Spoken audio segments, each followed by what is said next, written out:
La Révolution française éclata le 14 juillet 1789 avec la prise de la Bastille. Les mouvements politiques libéraux et les masses populaires s'unirent dans la rue pour défier la monarchie absolue qui dirigeait la France depuis plusieurs siècles. Les vieilles idées de hiérarchie et de tradition succombèrent aux nouveaux principes des Lumières, citoyenneté et droits inaliénables. Les premiers révolutionnaires espéraient réformer le gouvernement avec le roi Bourbon Louis XVI. Mais quand les éléments radicaux ravirent le pouvoir aux modérés, la monarchie fut abolie et la première république française vit le jour. La France ne connaît en fait que le système monarchique, donc j'allais dire que d'une certaine manière, elle ne peut pas imaginer un autre type de régime, mais elle voudrait en fait une monarchie plus libérale, ouverte aux nouveautés, aux demandes, aux attentes en fait de la bourgeoisie et du peuple. Et elle propose donc au roi cette solution. Mais le roi ne l'acceptera pas. L'Europe en fut à jamais changée. La Déclaration des droits de l'homme marqua une rupture radicale et transforma du tout au tout l'état d'esprit de la population française. La famille royale ne quitta pas la France et ne survécut pas à ce bouleversement. Pas plus que les chefs révolutionnaires. C'est pourquoi, même après la disparition de Louis XVI et de Marie-Antoinette, il fallut des générations pour que le projet qu'ils avaient conçu pour la France soit réalisé.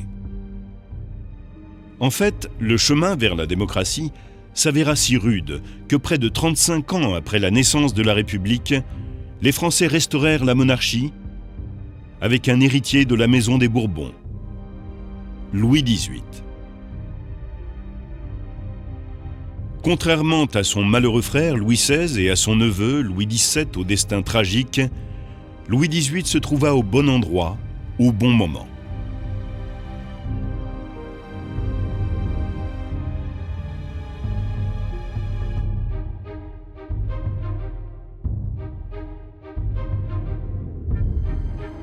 Louis XVI, après avoir été déposé, fut incarcéré avec son épouse Marie-Antoinette en août 1792 à la prison du Temple à Paris.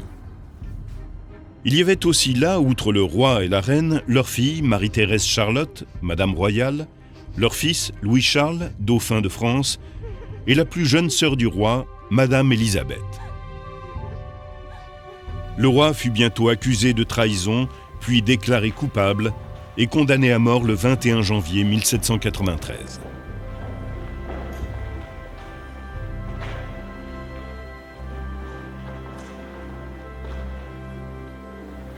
Mon fils, bientôt je ne serai plus, le royaume de France t'est relié. Écoute ton peuple, aime ton peuple.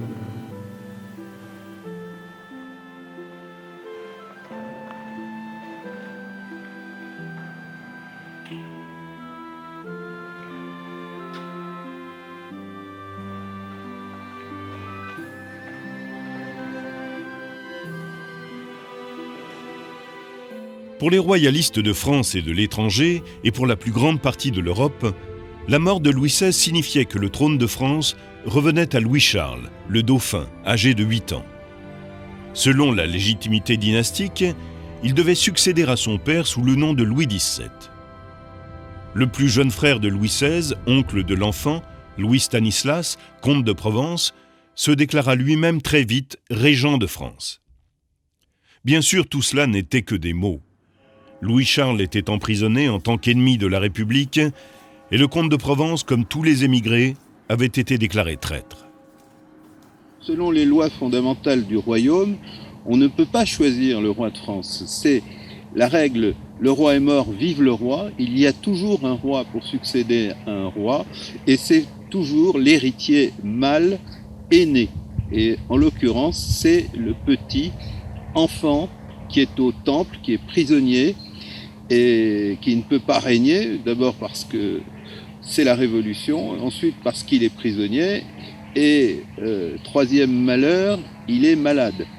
Et il n'empêche que pour les royalistes, après Louis XVI, c'est Louis XVII, donc c'est cet enfant qui devient Louis XVII, et il le restera jusqu'à sa mort 2 ans plus tard. Et dans l'histoire, il y a un enfant roi qui s'est appelé Louis XVII. Le bouleversement qui suivit le régicide plongea la nation dans le chaos et provoqua un mouvement paranoïaque qui atteignit son comble dans ce qu'on a appelé la terreur. Il suffisait qu'un homme soit simplement soupçonné de déloyauté pour qu'il soit condamné par le tribunal révolutionnaire. La plupart des réformes démocratiques prônées par la Révolution furent suspendues et les exécutions commencèrent à grande échelle. La guillotine inventée en France et censée être une méthode d'exécution plus humaine permit d'envoyer des milliers d'aristocrates à la mort devant la foule des Parisiens assoiffés de sang. Dans la capitale, les exécutions se tenaient place de la Révolution, ancienne place Louis XV et actuelle place de la Concorde. Au Temple, la situation de la famille royale empirait. Leur surveillance renforcée permit de déjouer des complots royalistes destinés à sauver l'enfant et sa mère.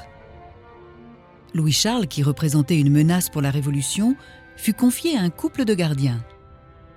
L'homme, ancien cordonnier, eut pour mission de rééduquer l'ancien dauphin et de lui apprendre à renier la monarchie et à soutenir la République. Le petit prince, intelligent et de caractère enjoué, né dans le magnifique palais de Versailles, n'avait connu que le confort, l'amour et la tendresse. Après 1789, il a été protégé des dures réalités de la Révolution par les serviteurs qui lui étaient dévoués et par ses parents qui l'adoraient. Il était encore sous le coup de la mort inexplicable de son père lorsqu'on le réveilla une nuit en lui ordonnant de faire ses adieux à sa mère. Après de longues étreintes remplies de larmes, il fut arraché à ses bras. Louis-Charles ne revit jamais sa mère, ni sa sœur. Alors le fameux petit Louis XVII va vivre en réalité à peine une dizaine d'années. Il naît en 85 et bon, on a fait beaucoup de théories sur une évasion de la prison du Temple, etc. Mais non, il meurt prisonnier des révolutionnaires. C'est-à-dire qu'à partir du moment où sa maman, la reine Marie-Antoinette, est exécutée, il est confié aux mains du cordonnier Simon dans la prison du Temple. Et là, il est véritablement traité comme une bête. Il est dans un cul de basse-fosse, dans une cellule. Il est obligé de ramper sur le sol pour ouvrir une trappe pour avoir sa nourriture. À ce rythme-là, il est malade, il souffre de tuberculose. Et il meurt vraisemblablement donc en 95, épuisé d'une péritonite tuberculeuse. Marie-Antoinette fut transférée à la conciergerie réservée aux prisonniers de droit commun. Lors de la parodie de procès tenue par le tribunal révolutionnaire, elle fut très vite déclarée coupable de trahison et condamnée à être exécutée. Sur l'ordre de Maximilien Robespierre, homme politique chantre de la terreur, Louis-Charles fut emprisonné dans une pièce sombre et privé de tout contact humain pendant 6 mois. On lui passait sa nourriture par une petite ouverture pratiquée dans la porte.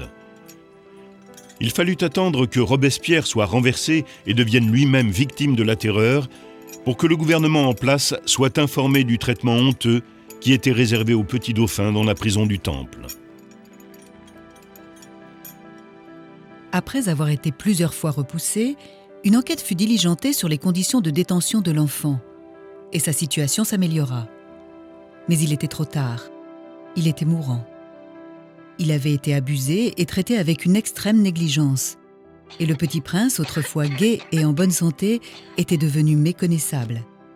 Ce qui jettera plus tard le doute sur la véritable identité de l'enfant prisonnier. Un médecin fut enfin appelé à la prison, mais il ne put que soulager les souffrances de l'enfant. Louis XVII mourut le 8 juin 1795. Il avait 10 ans. On pratiqua sur lui une autopsie et le roi, qui n'avait jamais régné, fut enseveli sans faste dans une fosse commune. Son frère et son neveu étant morts, Louis Stanislas, comte de Provence, alors âgé de 40 ans, fit valoir ses droits à la succession au trône sous le nom de Louis XVIII. Immédiatement, dès l'annonce de la mort du dauphin, le bruit courut que l'enfant s'était échappé, qu'on l'avait fait sortir du temple et qu'un autre enfant lui avait été substitué.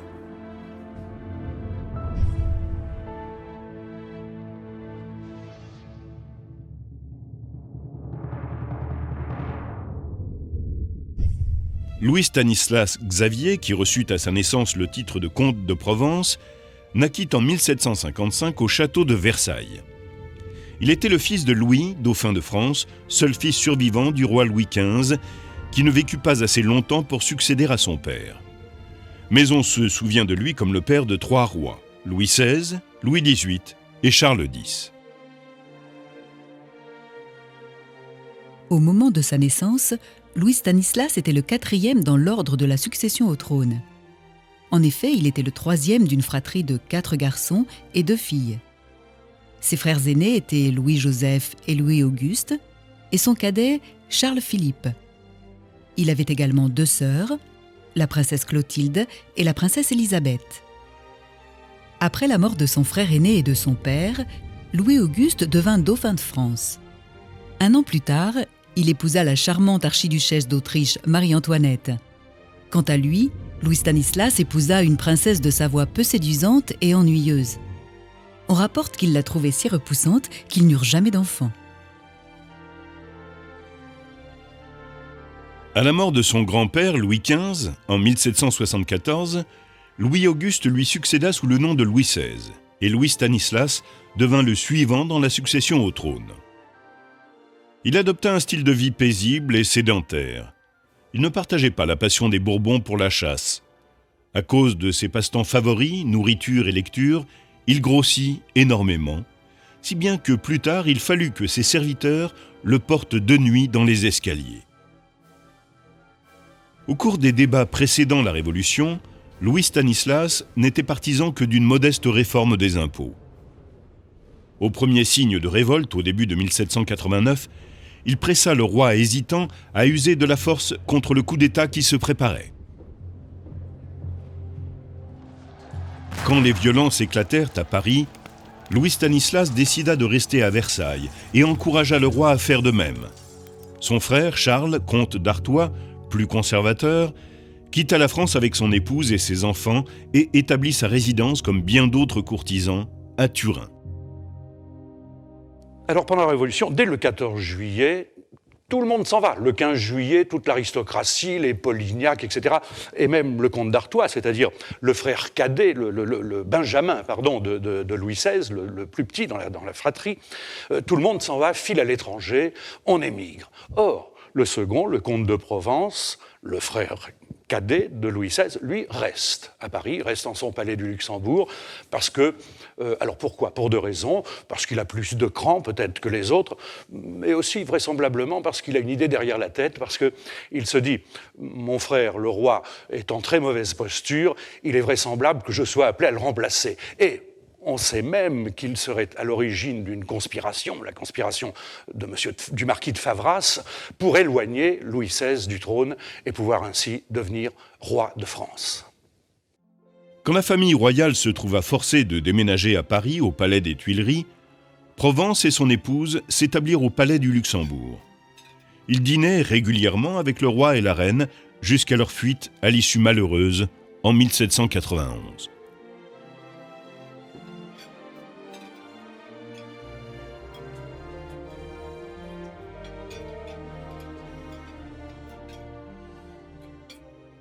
Donc, ce jour de juin, le 11 juin, Louis XVIII est informé de la fuite. Son frère lui dit « Nous allons rejoindre M. de Bouillé et son armée vers le front de l'Est, à Montmédy. Il faut que vous partiez. » Il part, lui aussi, de son côté. Il quitte son palais du Luxembourg en se maquillant, se déguisant, en se mettant une grosse moumoute noire. Vous savez, il était rodouillard, il boitillait, il sautillait, en se mettant une redingote avec, bien affiché sur cette redingote, le cordon tricolore, bien sûr, pour qu'on le prenne pour un révolutionnaire. Et, fouette cocher, lui, il arrive à franchir la frontière paisiblement. Cette nuit-là, Provence quitta Paris. Il atteignit la frontière et rejoignit son plus jeune frère et la cour de France, exilé à Coblence, en Allemagne. Louis Stanislas part le même jour que Louis XVI, en fait. Il ne part pas dans la même direction et il perd moins son temps que Louis XVI, qui s'arrête en route, qui est confronté à différents accidents de voiture et des choses comme ça. Et il file, en fait, vers les Pays-Bas. Et il va ensuite entrer en quelque sorte en émigration. Il ne peut pas revenir en France. Et il va donc circuler un peu partout en Europe. Il va aller en Italie, on va le retrouver en Allemagne, en Pologne, et finalement en Angleterre avant sa restauration, enfin sa montée sur le trône en 1814. Louis XVI fut appréhendé au cours de sa célèbre fuite à Varennes.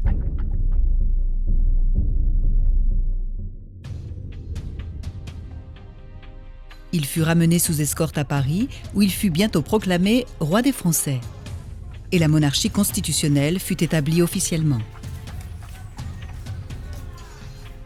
Pressé de raffermir sa situation, le comte de Provence, toujours contre les instructions du roi, commença à échafauder un plan pour envahir la France. Il compromettait en toute connaissance de cause la sécurité du monarque, en organisant une intervention étrangère contre la Révolution avec l'aide de son autre frère. Les princes de Bourbon portent une lourde responsabilité dans la tragédie qui conduisit à la mort de leur frère Louis XVI et à l'abolition de la monarchie.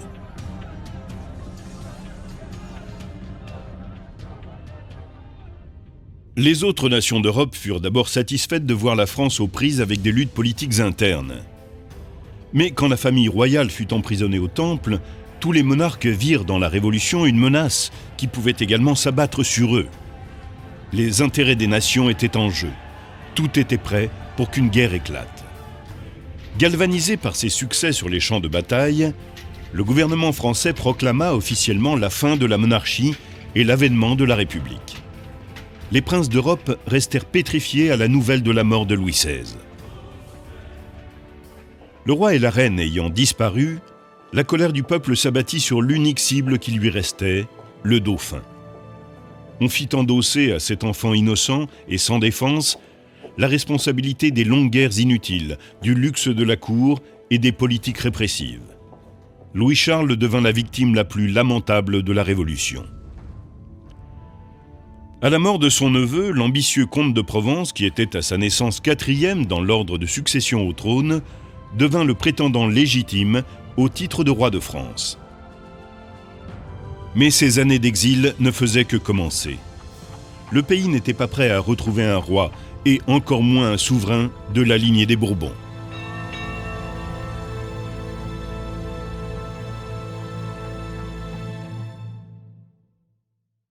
C'est à cette époque qu'un jeune général républicain, du nom de Bonaparte, courageux et bien fait de sa personne, ravit le cœur des Français.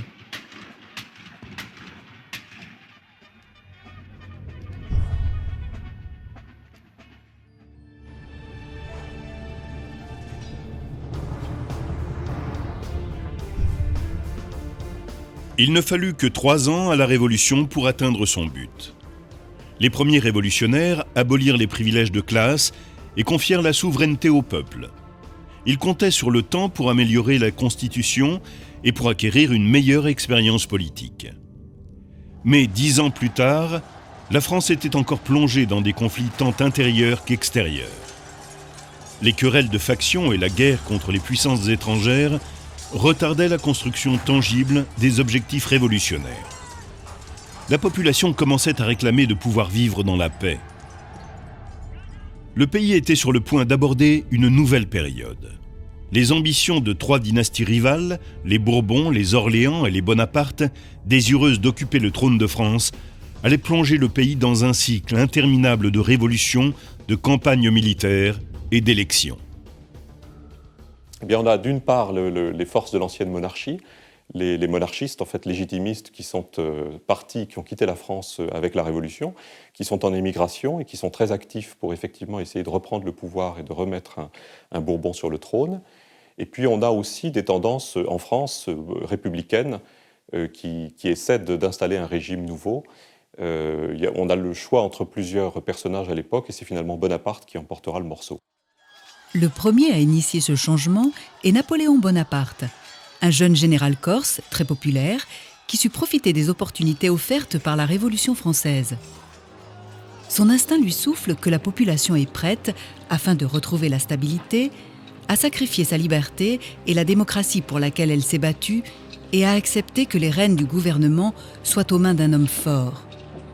Il renverse le directoire qui gouvernait la République par le fameux coup d'État du 18 Brumaire. C'est ainsi que Napoléon, âgé de 30 ans, est porté à la tête de la nation et devient premier consul. Il garde pour objectif de porter la révolution à l'extérieur du pays, mais à l'intérieur, il établit une dictature militaire et met fin au mouvement révolutionnaire. En 10 ans, la France est passée de l'autocratie à la monarchie constitutionnelle, puis à la République constitutionnelle, et enfin au despotisme militaire.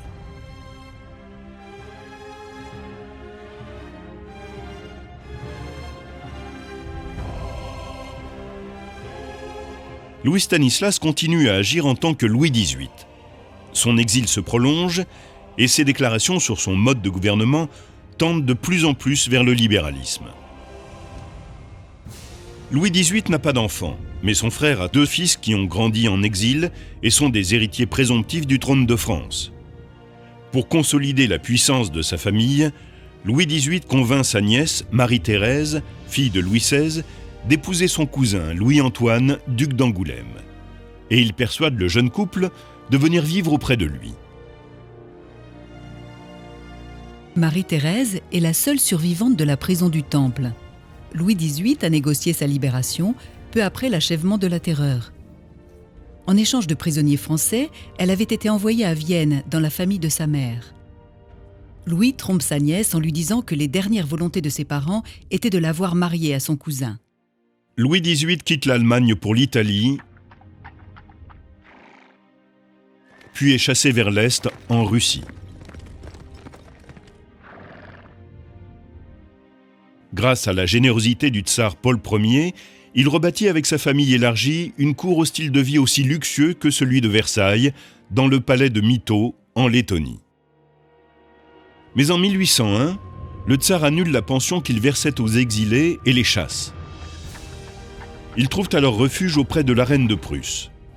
Quand les événements les forcent à quitter la Prusse, le nouveau tsar, Alexandre Ier, les invite à réintégrer leur résidence de Mytho et leur accorde à nouveau une pension, moins généreuse cependant. Napoléon, préoccupé par les complots qui visent à restaurer les Bourbons, tente d'obtenir de Louis XVIII qu'il renonce au trône de France.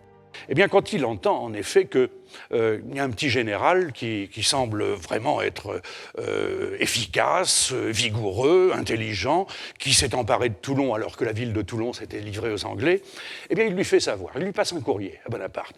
Il lui dit, écoutez, je vais revenir comme roi, parce que son ambition, et ça sera comme ça éternellement, il veut régner, il veut plus. Je crois qu'il faut voir cette nuance. Il veut plus être roi que régner. Il veut donc être roi. Et il écrit à Bonaparte. Il lui dit, écoutez, je vous nommerai lieutenant général du royaume. Et Bonaparte lui répond tout simplement, si vous revenez en France, il faudra que vous passiez sur 150 000 cadavres. Celui-ci refuse, et aussitôt Napoléon se couronne lui-même empereur des Français. Il promet à son pays de lui apporter la gloire après le chaos qu'il vient de traverser. En 1808, la France impériale a conquis la plus grande partie de l'Europe. Les plans de Napoléon pour redessiner ce continent englobent également la Russie. Le tsar prévient les Bourbons qu'il ne peut plus se porter garant de leur sécurité, et Louis XVIII est forcé de s'embarquer pour l'Angleterre.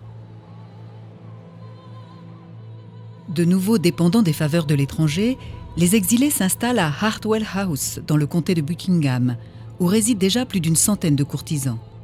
Les Anglais, toujours très pragmatiques, considérant qu'il avait droit à des égards en tant qu'adversaire, évidemment, de leur ennemi Napoléon.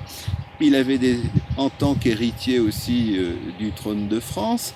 Mais comme il n'avait pas beaucoup de chance et comme le gouvernement anglais ne pariait pas un seul penny sur ses chances de revenir au pouvoir, eh bien, on lui avait interdit l'utilisation du titre de roi de France et le moindre privilège de la noblesse, c'est-à-dire qu'il n'était pas reçu à la cour d'Angleterre, et même à certains moments, on a jugé sa présence encombrante et il a fallu qu'il s'exile loin de Londres. Après, il en est revenu, il est allé en Écosse. C'est une vie d'errance. Après le désastre de sa campagne de Russie, Napoléon voit sa puissance décliner.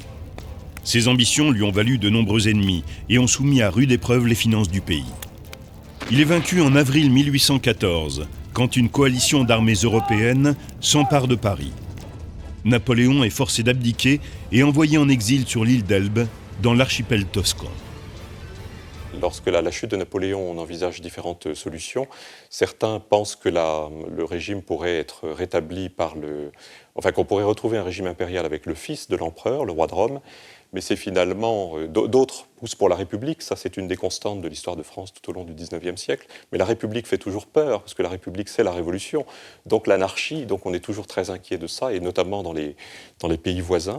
Et c'est finalement donc la solution des Bourbons qui apparaît comme la solution la plus fiable, la plus prudente pour la France et pour ses rapports avec la communauté internationale. Du jour au lendemain, les Alliés approuvent la restauration de la monarchie des Bourbons. Des messagers partent en Angleterre pour informer Louis Stanislas de l'évolution rapide du climat politique. Après avoir vécu 23 ans en marge de la société, il devient soudain Louis XVIII le désiré, celui qu'attend le peuple français pour redresser le pays. En réalité, il n'est pas vraiment désiré. Il est inévitable parce qu'on n'a personne d'autre à mettre sur le trône de France. Il n'y a que lui. Désiré, je crois que le terme est vraiment excessif. Ce que l'on désirait surtout, c'était la paix. La noblesse et les aristocrates émigrés se réjouissent. Le nouveau roi quitte Douvres pour Calais. Quand il met le pied sur le sol français, il est accueilli par des foules de partisans enthousiastes. Sa nièce, Marie-Thérèse, duchesse d'Angoulême, irrémédiablement marquée par son séjour dans la tour du Temple, est à son côté lorsqu'il entre dans Paris par la porte Saint-Denis, dans une voiture tirée par 8 chevaux blancs. Au cours du mois, Louis XVIII donne l'ordre d'exhumer les restes de Louis XVI et Marie-Antoinette de la fosse commune et de les placer dans la crypte royale de la basilique Saint-Denis. Une messe de requiem est chantée dans les églises de Paris pour Louis XVII, sa mère, son père et sa tante.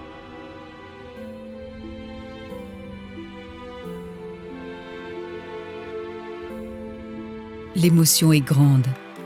Le roi jouit d'une grande popularité, car il tente d'instaurer une monarchie parlementaire et de revivifier un pays appauvri par la Révolution et la guerre.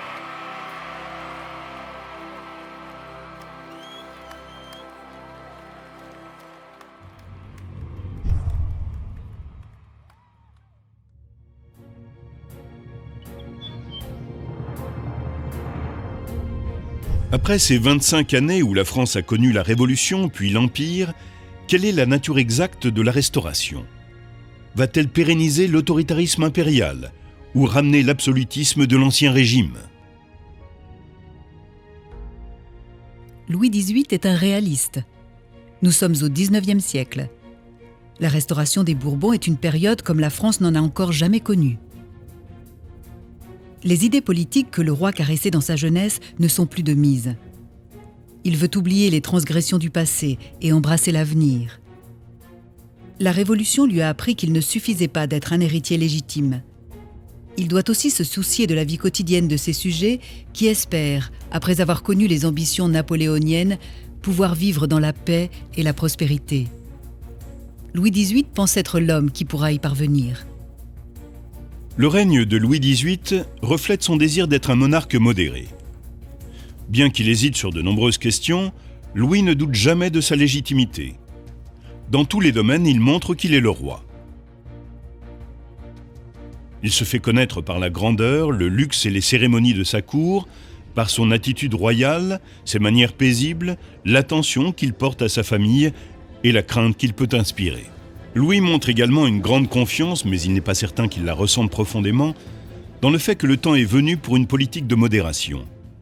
Il propose l'amnistie à tous ceux qui ne se montreront pas opposés à la Restauration et souligne régulièrement les bienfaits de la paix, de la prospérité et de la réconciliation. Charles, comte d'Artois, qui a tant rêvé de se venger un jour des usurpateurs, est choqué d'apprendre que son frère n'a pas l'intention d'être le roi de la contre-révolution. Pour Louis XVIII, le monarque est au-dessus des partis politiques. Il a le désir de réconcilier les différents partis et classes sociales et de les réunir en hommage autour de son trône. Cela se reflète dans le choix de ses ministres qui représentent toutes les tendances du spectre politique, royalistes, révolutionnaires et dissidents. Il fallait se concilier les grâces des anciens révolutionnaires, il fallait se concilier les grâces de tous les dignitaires de l'Empire, et puis surtout, comme c'était la restauration du roi de France, il fallait que le parti royaliste accepte la cohabitation avec la noblesse d'empire, noblesse toute récente, noblesse de parvenus, et avec, y compris avec les assassins du roi, enfin ce que les royalistes appelaient les assassins du roi, c'est-à-dire les conventionnels qui avaient voté la mort du roi. Le roi restitue à de nombreux nobles leurs revenus et leurs titres, mais veille également à ce que l'élite napoléonienne ne se sente pas exclue à la cour. Il accorde ses faveurs à ceux qui lui sont utiles. Et certains disent en 1814 qu'il vaut mieux être l'ennemi du roi que son ami. Les biens de la noblesse et du clergé ayant été saisis, puis vendus comme biens nationaux, il y avait des gens qui s'étaient rendus propriétaires de grands domaines, de grandes propriétés, qui s'étaient au passage enrichis grâce à la Révolution, tout le monde le sait. Eh bien, Louis XVIII, s'il voulait mener une politique de réconciliation, il fallait qu'il reconnaisse la propriété de ces biens nationaux à leurs nouveaux propriétaires. Et ça a coûté cher, parce que les anciens propriétaires des biens qui étaient titulaires de domaines sous l'Ancien Régime, eh bien eux, qu'est-ce qu'il a fallu faire? Il a fallu les indemniser. Et tout ça vous montre à quel point la Restauration a commencé sous le signe de la complexité administrative et des grandes dépenses. Louis pense que le pays doit se doter d'une monarchie constitutionnelle. Il octroie à ses sujets une charte en affirmant à ses détracteurs qu'elle correspond à l'esprit de notre siècle. Il s'aperçoit qu'il ne peut plus gouverner comme gouvernait Louis XIV dans sa monarchie absolue. Et il le regrette. Mais on est quand même obligé de lui imposer cette constitution, car elle existe maintenant, la constitution. En France, on a quand même connu une république en 92. Alors il dit non, c'est pas une constitution. D'abord, je ne veux pas que l'on m'impose de constitution. C'est moi qui vais vous proposer une charte. Donc c'est une manière délicate de dire c'est moi quand même qui fais la loi et qui commande. Mais il est obligé de respecter cette charte et surtout de gouverner avec les parlements. Parce que maintenant, nous ne sommes plus en monarchie absolue, mais en monarchie parlementaire. La charte du 4 juin 1814 va permettre à la France de connaître sa première véritable expérience de monarchie parlementaire et instaure la liberté d'expression et la tolérance religieuse. L'emprisonnement arbitraire est également aboli. Le royaume est devenu un des pays les plus libéraux et les plus tolérants d'Europe. Mais Louis fait aussi un certain nombre de graves erreurs politiques. Il adopte le drapeau blanc des Bourbons et non le drapeau tricolore de la République. Insiste pour porter le titre de roi de France et non celui de roi des Français.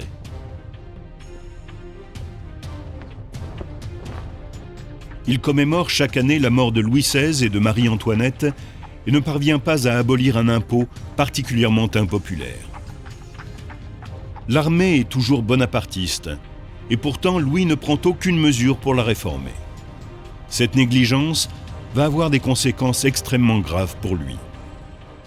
Là, et c'est l'erreur capitale de Louis XVIII, c'est qu'il licencie dans l'armée. Tous les soldats, ou presque, sont licenciés et réduits à demi-solde, c'est-à-dire à la mendicité. Si bien que, évidemment, quand Napoléon aura l'idée de quitter son île d'Elbe en 1815, les soldats vont se dire « Mais vive l'empereur, on va retrouver du travail !» Quand Napoléon apprend que les anciennes querelles se sont rallumées, il voit là une possibilité de revenir au devant de la scène. Toujours audacieux et maître dans l'art de saisir le moment opportun, Napoléon s'enfuit de l'île d'Elbe pour lancer ce qui est l'un des plus grands retours au pouvoir de tous les temps. Avec quelques centaines d'hommes seulement, il accoste dans le sud de la France et entreprend une longue marche vers Paris. Louis XVIII envoie des soldats pour arrêter l'avance de Napoléon. Mais lorsqu'ils retrouvent leur ancien chef, ceux-ci tombent sous son charme, baissent les armes et se joignent à lui tandis qu'il se rapproche de la capitale. Le prestige du chef militaire était si fort que finalement des maréchaux, le cas le plus célèbre étant le maréchal Ney, ont finalement trahi le pouvoir de Louis XVIII auquel il s'était pourtant rallié pour rejoindre Napoléon, et Napoléon peut se réinstaller au pouvoir en France. La population ne résiste pas à l'image si romantique de leur ancien empereur. Des foules se rassemblent pour l'accueillir les bras ouverts. Sans la protection de son armée, Louis XVIII doit choisir entre la guerre civile et l'emprisonnement.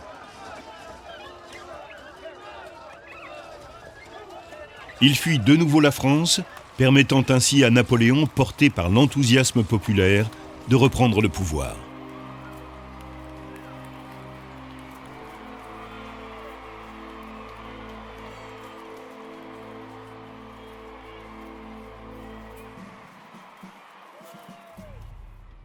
Quand la nouvelle parvient aux gouvernements étrangers, une coalition se met en place. Sous le commandement d'un Britannique, le duc de Wellington, les forces alliées rencontrent les Français en Belgique, près du village de Waterloo. Les 100 jours se terminent par la défaite de l'empereur, vaincu par les forces anglaises et prussiennes lors de la bataille de Waterloo. Napoléon est envoyé en exil sur le rocher de Sainte-Hélène, une île britannique située au milieu de l'Atlantique Sud. Des rumeurs selon lesquelles Louis-Philippe, duc d'Orléans, cousin de Louis XVIII aux idées libérales, serait sur le point de se déclarer héritier du trône, poussent le roi à précipiter son retour à Paris et à reprendre les rênes du pouvoir. Quand le roi rentre au palais des Tuileries, il est accueilli par une foule encore plus enthousiaste que l'année précédente.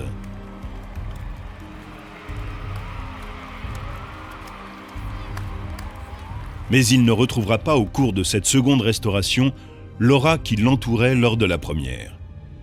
Il a assisté à la désertion de son armée et à la révolte de la moitié de ses sujets. Sa fuite, bien que compréhensible, l'a présenté en état de faiblesse. Il revient avec une image amoindrie qui ne pourra s'estomper. À présent, le roi doit affronter une nouvelle humiliation.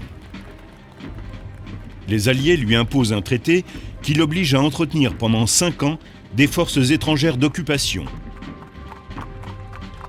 à verser des indemnités de guerre et à rendre les collections d'œuvres d'art prises par Napoléon dans les capitales européennes.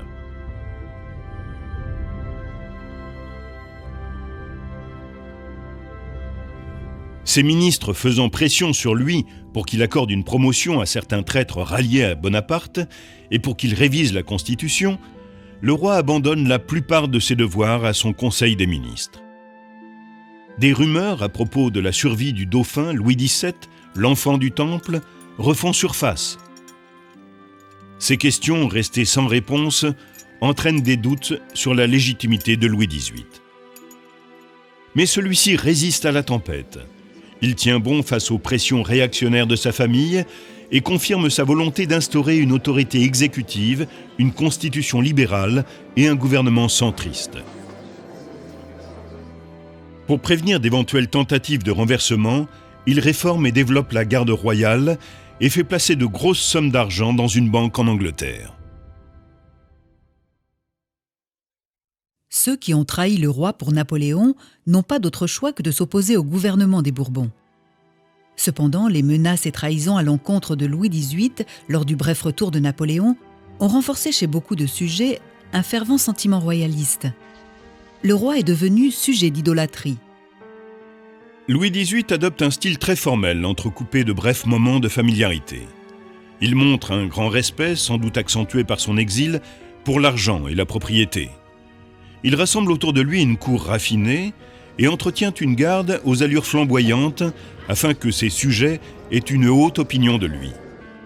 Il se plaît à vivre dans un environnement luxueux, entouré d'un très grand nombre de serviteurs dévoués. Louis XVIII se répand en cadeaux opulents auprès des souverains des autres puissances. Il apprécie la décoration et le mobilier néoclassique laissés par Napoléon. Les seules modifications qu'il y apporte parfois consiste à masquer les abeilles et l'initiale impériale par son propre emblème, la corne d'abondance. Pour Louis XVIII, les arts de la paix remplacent les machines de guerre. Paris redevient comme avant la Révolution, le centre du luxe et de la mode. Le mécénat artistique est assuré par le roi, la cour et le gouvernement. Malheureusement, les deux centres du pouvoir de cette période, le palais de Saint-Cloud et celui des Tuileries, ont aujourd'hui disparu, victime de violences ultérieures.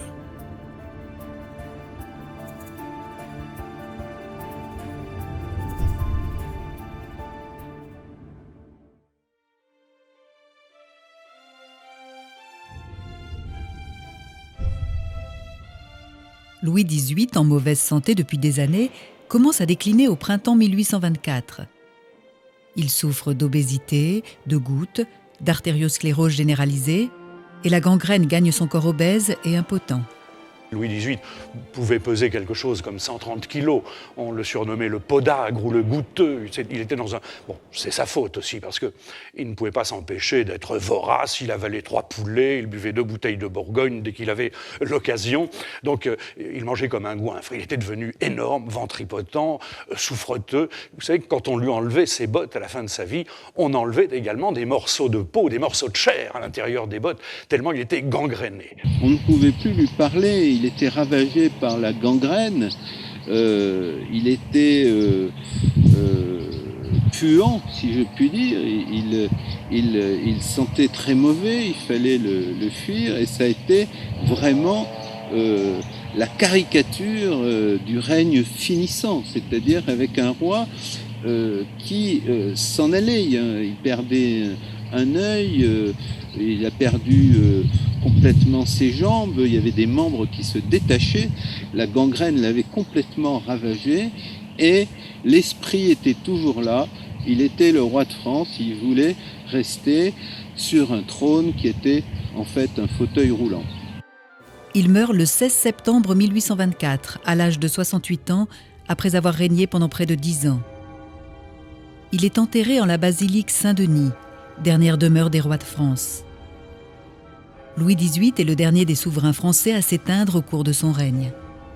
La restauration des Bourbons montre que la Révolution et l'Empire n'ont pas réussi à briser le lien entre la famille royale et le peuple français. Et pourtant, la Restauration, de 1814 à 1830, reste l'une des périodes monarchiques les plus élitistes de l'histoire de France. Selon les normes de l'époque, le règne de Louis XVIII est un succès. Si les travers du roi étaient considérables, avarice, gourmandise, duplicité et insensibilité, sa force première était la manière dont il comprenait son temps. Pour mettre fin aux dissensions entre ses sujets, il a usé de sa capacité exceptionnelle à créer l'équilibre. Il a rétabli l'autorité de la monarchie, donné un rôle à la noblesse française, rendu hommage aux figures majeures de la Révolution et donné au peuple ce qu'il désirait, la paix. Pourquoi donc le règne de Louis XVIII est-il réduit à une note en bas de page ? Il aimait à se comparer à son ancêtre Bourbon, Henri IV, qui avait choisi lui aussi l'amnistie et la réconciliation après les guerres de religion. Mais ce n'est pas sous cet aspect que l'histoire a retenu le nom de Louis XVIII. Henri IV était un héros aux multiples facettes, ce qui contribue à faire oublier ses défauts. À l'inverse, les succès de Louis XVIII ont sans doute été éclipsés par ses faiblesses. Napoléon est à l'origine d'immenses pertes pour la France. D'une certaine façon, il a ramené la Révolution dans le pays. Mais sa façon de passer d'un extrême à l'autre, son immense gloire et ses défaites tragiques ont toujours enflammé l'imagination populaire et lui ont permis de rester présent dans les mémoires. En comparaison, la modération, vertu majeure de Louis XVIII, n'a par définition rien de spectaculaire. C'est un souverain dont on ne parle pas beaucoup. C'est pourtant un souverain qui a su rétablir la monarchie dans des conditions pas trop mauvaises. Il a surtout donc permis la renaissance de la France en fait, après l'Empire. Le pays est sorti complètement épuisé, exsangue des années de guerre napoléonienne, et donc Louis XVIII a rétabli la paix et rétabli aussi une certaine prospérité économique. C'est déjà pas si mal. D'autre part, le libéralisme relatif du règne de Louis XVIII a été éclipsé par le règne désastreux qui a succédé. Il va être remplacé par son frère, le comte d'Artois, devenu Charles X.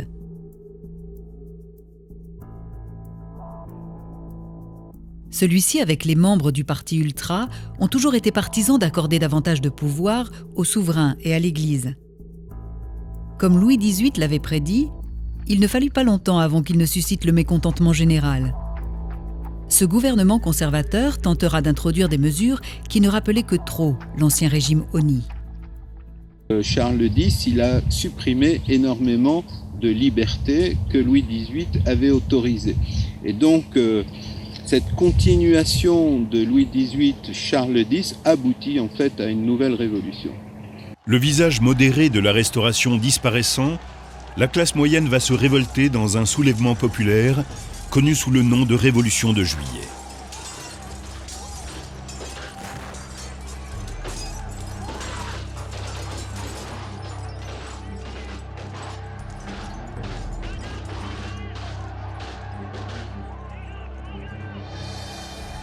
Les violences exercées au nom de la République menèrent la France loin des nobles objectifs révolutionnaires. Et c'est ainsi que la population crut aux promesses de gloire et de stabilité de Napoléon.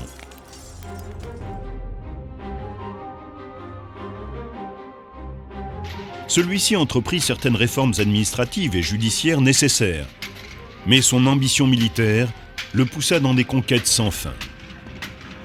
Épuisée par 10 ans de campagne, la France se retourna vers la monarchie qu'elle avait délaissée. Le pays avait besoin d'une constitution libérale et d'une monarchie exécutive forte pour que l'équilibre soit maintenu. À la mort de Louis XVIII, le peuple sortit en masse dans les rues pour lui rendre hommage, ce qui révèle que pour beaucoup de ses sujets, Louis XVIII avait atteint ses objectifs. La restauration des Bourbons prend fin en 1830, mais le combat de la nation pour atteindre la maturité politique ne fait que commencer. La France va devoir revisiter différentes formes de gouvernement. La République, puis à nouveau l'Empire, avant de trouver enfin sa voie.